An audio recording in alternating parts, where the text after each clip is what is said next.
किसी के धी बेटी है, किसी के माँ बहन है, किसी के कोई घर में मरीज है।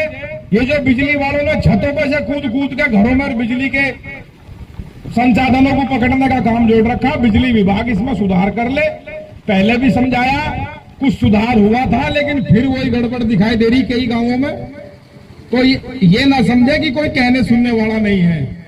अभी जब तक हम जिंदा हैं इस क्षेत्र में, अगर कोई ज्यादा बिजली वाला या कोई अधिकारी किसान का उत्पीड़न करे तो फिर अंजाम भुगतने के लिए तैयार रहे। अगर किसी को नाजायज सताओगे तो पंचायत उसके बाहर टिकेगी। हम कह रहे सुबह 8 बजे से लेके शाम को 5 बजे तक, 6 बजे तक, 7 बजे तक, जब तक तुम्हारा काम करने का टाइम है, जब तक कि तुम्हें तनख्वाह मिल रही, उस टाइम तक अगर तुम्हें कोई चोरी की पता लगती हो तो जाओ छापा मारो, चोरी पकड़ो। हम नहीं कह रहे किसान चोरी करें,